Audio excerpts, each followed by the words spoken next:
আপনারা খুব দ্রুত কালেকশন করবেন, না হলে এই পাসপোর্টগুলো রিজেক্ট হওয়ার সম্ভাবনা বেশি। আসসালামু আলাইকুম বন্ধুরা, কেমন আছেন সবাই? আশা করি আপনারা সবাই ভালো আছেন। আল্লাহর অশেষ রহমতে আপনারা সবাই সুস্থ আছেন। তো আজকে শনিবার, আজকে ভিএফএস গ্লোবাল বন্ধ। এখনও পর্যন্ত তাদের ওয়েবসাইটে আপডেট দেয় নাই যে কবে ভিএফএস গ্লোবাল খুলবে, এবং এটাও জানায় নাই যে কবে থেকে ভিএফএস গ্লোবাল অফ হয়ে যাবে। তো কিছুই এখনও পর্যন্ত জানায় নাই, যার কারণে আমি এটা আপনাদেরকে জানাইতে পারতেছি না। এইটা আপনারা অনেকেই জানতে চাইতেছেন যে ভিএফএস গ্লোবাল কি এখন খোলা আছে কিনা। শনিবার আপাতত বন্ধ, এখন আগামীকাল খোলা আছে কিনা সেটা আমরা এখনও পর্যন্ত শিওর না। তবে অবশ্যই আমরা আগামীকাল জানানোর চেষ্টা করব যে আগামীকাল ভিএফএস গ্লোবাল খোলা নাকি বন্ধ।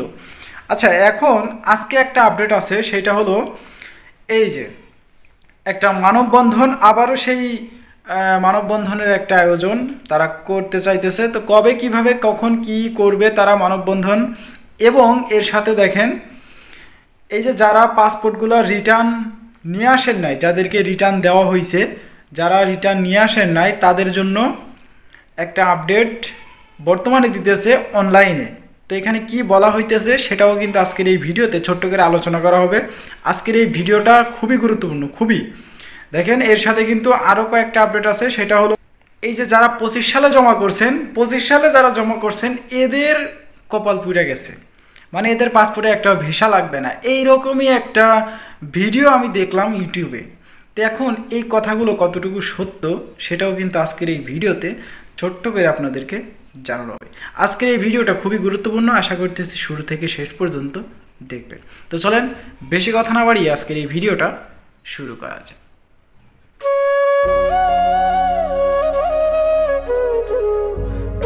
আচ্ছা, প্রথমত আপনাদেরকে জানাই যে এই যে যারা পাসপোর্টগুলো কালেকশন করেন নাই, যারা বৈশা ছিলেন, মানে রেডি ফর কালেকশন দিয়ে দিছে বা রিটার্ন পাসপোর্ট দিয়ে দিছে, যারা কালেকশন করেন নাই তাদের কি একটা SMS আসতেছে বর্তমানে আইসা।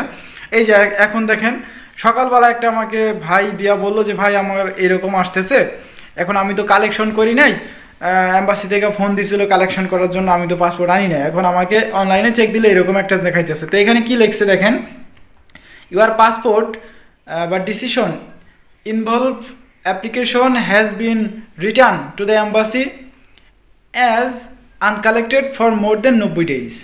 এখানে আপনাদেরকে জানাইছে 90 days, মানে 90 দিন ধরে আপনার পাসপোর্টটা এখনো পর্যন্ত কালেকশন করেন নাই, মানে সেই ডিসেম্বর 2024, 25 সালের জানুয়ারি, ফেব্রুয়ারি, মার্চ, এই যে 3 মাস ধরে আপনার পাসপোর্ট এম্বাসিতে পড়ে আছে, আপনি মোর দেন 19 ডেইজের ভিতরে 90 ডেইজ হয়ে গেছে, এখনও পর্যন্ত কালেকশন করেন নাই, মানে 90 দিন হয়ে গেছে আপনি কালেকশন করেন নাই, আনকালেক্ট হয়ে আছে। তো অবশ্যই আপনারা ঈদের পরে হোক বা ঈদের আগে হোক, যদি খোলা থাকে আপনাদেরকে জানানো হবে যে খোলা আছে কিনা, বন্ধ আছে, আপনারা খুব দ্রুত কালেকশন করবেন, না হলে এই পাসপোর্টগুলো রিজেক্ট হওয়ার সম্ভাবনা বেশি, বেশিরভাগ সংখ্যকই রিজেক্ট হওয়ার সম্ভাবনা। কারণ যখন আপনাকে পাসপোর্টে ভিসা দেওয়া হবে, আপনাকে ডাক দেওয়া হবে, প্রচুর সংখ্যক পাসপোর্ট এইভাবে কালেকশন করে নিয়ে আসছে। দেন আবার আপনাদের তো ভিডিওই দেই, আপনাদের একদম লাইভ আপনাদেরকে দেখাই দেই, স্ক্রিনে ভিডিও ফুটেজ দিয়ে দেই, ছবি দিয়ে দেই, কমিউনিটিতে পোস্ট মেরে দেই, অনেক কিছু আপনাদেরকে প্রমাণসহ দেখাই দিই। তারপরে আপনারা কেন যে কালেকশন করেন নাই পাসপোর্ট সেটাই তো বুঝি না। তো যাই হোক, যারা এখনও কালেকশন করেন নাই পাসপোর্টটা খুব দ্রুত কালেকশন করবেন। তো এখন এই পাসপোর্ট কালেকশনের বিষয়টা নিয়ে এখন রাখি, আশা করি আপনারা বুঝতে পারছেন। এখন আসা যাক, এখন একটা বিষয় আসা যাক, আমি একটু আগে দেখলাম যে আবারও সেই ইটালি এম্বাসির সামনে এরকম একটা মানববন্ধনের আয়োজন তারা করবে। তো এখানে দেখেন কি লিখছে, ইটালি এম্বাসিতে আবেদনকারী ভুক্তভোগীদের শান্তিপূর্ণ মানববন্ধন, যেটা কয়েকদিন আগে করা হয়েছিল প্রেস ক্লাবে, আমাদের সমস্যাগুলো উপস্থাপনা করা হয়েছিল সংবাদ মাধ্যমে।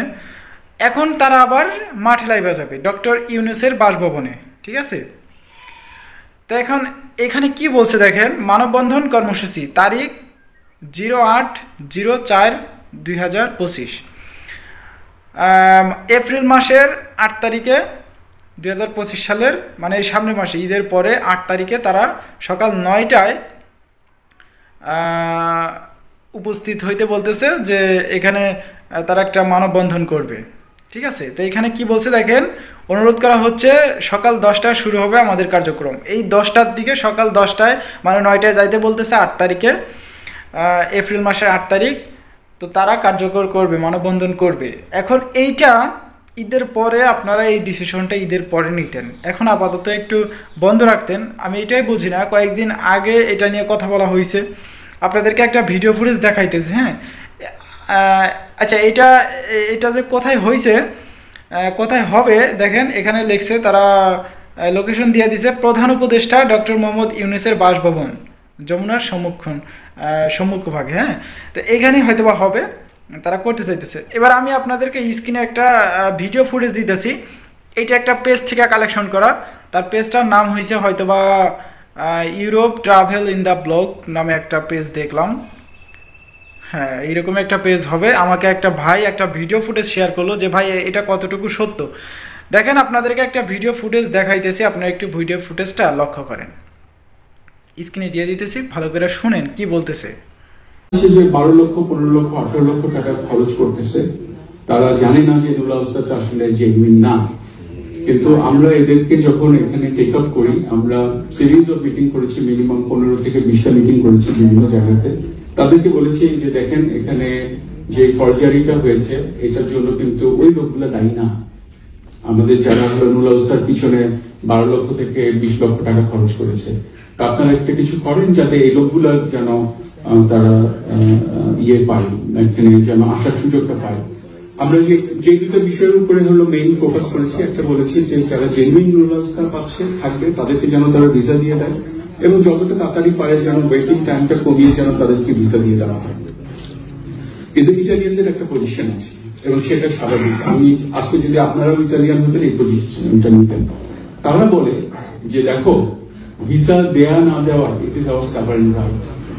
আমি আপনাকে দিতে পারি, আমি তাকে রিফিউজ করতে পারি। অ্যাজ এ কান্ট্রি এটাকে তুমি আমাকে চ্যালেঞ্জ করতে পারবা না, এটা বললে আমি কিছু বলতে পারি না।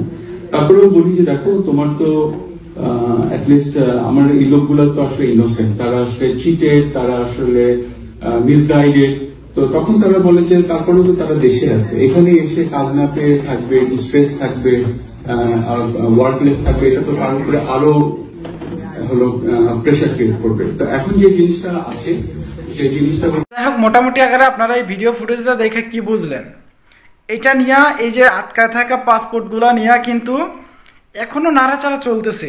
তো এখনই আপনারা আবার মানববন্ধনের একটা আয়োজন করবেন, এটা অবশ্যই কিন্তু গ্রহণযোগ্য হবে না। আপনারা এই ডিসিশনটা নিতেন, ঈদের পরে নিতেন, তাহলে হয়তো বা একটু ভাইবাচিন্তা দেখা যেত। তো যাই হোক, আপনারা কি করতেছেন এখান থেকে কিছুই বোঝা যাইতেছে না। আপনারা যা করতেছেন একটু সাবধানে করবেন, সব দিক দিকে বিবেচনা করেই কিন্তু করবেন। দেন দেখা গেছে, দেখেন একটা জিনিস দেখেন, ডক্টর ইউনূস কয়েকদিন আগে, মানে 2-3 দিন আগে একটা ভিডিও দিছিলাম, সে ঘোষণা দিছে অস্ট্রেলিয়ার সাথে ডাইরেক্ট ভিসার একটা লেনদেন করবে। আপনারা অনেকেই জানেন যে ভিসার ব্যাপারগুলো খুবই একদমই অফই আছে। অস্ট্রেলিয়ার ভিসা কিন্তু বর্তমানে এসে কোনো, মানে বাংলাদেশের জন্য অস্ট্রেলিয়ার ভিসা নাই, একবারে ডাইরেক্ট ভিসা নাই। এখন গত পরশুদিন একটা জাতির উদ্দেশ্যে একটা ভাষণ দিল ডক্টর মোহাম্মদ ইউনূস, সে অস্ট্রেলিয়ার সরাসরি ভিসার একটা ব্যবস্থা করে দিবে। তো এইগুলা কিন্তু সঠিকভাবে তারা কাজ করবে। এখন এই যে ইটালির যে বিষয়গুলো, এই বিষয়গুলোও নিয়েও কিন্তু কাজ করতেছে না এরকম তো কোনো বিষয় না। যেখানে একটা সমাবেশ হইতেছে, এই ইটালির আটকা থাকা পাসপোর্টগুলো নিয়ে কথা হইতেছে, তো এভাবে কিন্তু কথা হয়। এখন যাই হোক, এই বিষয়গুলো এখন রাখি। এখন একটু আসা যাক, একটা ভিডিও ইউটিউবে আমি একটা ভিডিও দেখলাম, একটা ভাই আমাকে শেয়ার করলো যে 25 সালে ভাই আমি জমা দিছি, এখন এই ভাইটা দাড়িওয়ালা ভাই বলতেছে যে পাসপোর্টে নাকি আর ভিসা দিবে না, কপাল পুড়ে গেছে। এরকমই একটা টাইটেল থাম্বনেল দিয়া সে ভিডিও বানাইছে। এখন দেখেন, এই যে যারা বলতেছে যে 25 সালে যারা জমা দিছে এই ভিসাগুলো আর লাগবে না, এই কথাগুলো আপনারা কেউ বিশ্বাস করেন না। কারণ দেখেন, 2023 সালে 22 সালের কোটায় 23 সালে যারা জমা করছিল এই পাসপোর্টগুলো কিন্তু এখনও ভিসা লাগতেছে। এই যে গত বুধবার এবং বৃহস্পতিবার একটা ভিডিও দিলাম, যে আমি কয়েকদিন পর ভিডিও দিই, যখনই দেই 2-1 দিন 3 দিনের ভিডিওর আপডেটগুলো কিন্তু একসাথে এক ভিডিওতে দেওয়ার চেষ্টা করি। গত পরশুদিন তো হ্যাঁ, বুধবার বৃহস্পতিবারে ভিডিও দিলাম যে 23 সালের 2-1টা পাসপোর্টে ভিসা লাগছে, এভাবে কিন্তু লাগতেছে। 25 সালের লাগছে, এভাবে কিন্তু 24, 25, 26 এরকম নাই। যার যখন পাসপোর্ট সঠিক মনে হইতেছে তারা পাসপোর্ট রেডি ফর কালেকশন দিয়া ভিসাগুলো দিয়ে দিতেছে। তো এটাই হচ্ছে মূলত বিষয়। এখন আপনারা কি করবেন? এই যে উল্টাপাল্টা নিউজ ভিডিওগুলো দেখা, চ্যানেলটা দেখলাম তো এই কয়েকদিন আগে থেকে ভিডিও ছাড়ে, মানে ট্রেন্ডে আসার জন্য ভিউজ কামানোর জন্য, ইনকাম করার জন্য তারা এই সমস্ত আপনাদেরকে গুজব ছড়ায় দেয়। তো যাই হোক, এই ভিডিওগুলো আপনারা একটু স্কিপ করবেন, এই ভিডিওগুলো দেখার আর কোনো প্রয়োজন নাই। যারা এরকম থাম্বনেল টাইটেল দিয়ে ভিডিও বানাবে তাদেরকে অবশ্যই এই ভিডিওগুলো একটু এড়ায় চলবেন না। তো যাই হোক, আর বেশি বড় করতেছি না, ভিডিওটা এমনিতেই বড় হয়ে গেছে। এই ছিল আজকের ভিডিও। দেখা হচ্ছে নেক্সট একটা ছোট্টখাটো ইনফরমেশন ভিডিওতে আগামীকাল রবিবার। আগামীকাল দেখা যাক কোনো একটা আপডেট ভিডিও আপনাদেরকে দিতে পারি কিনা। দেখা হবে আগামীকালের একটা ছোট্টখাটো আপডেট ভিডিওতে। ততক্ষণ পর্যন্ত আপনারা সুস্থ থাকবেন, ভালো থাকবেন। মজুমদার ফ্রম ইটালিয়ান ইউরোপ এই দুইটি ইউটিউব চ্যানেলের পাশেই থাকবেন। আল্লাহ হাফেজ।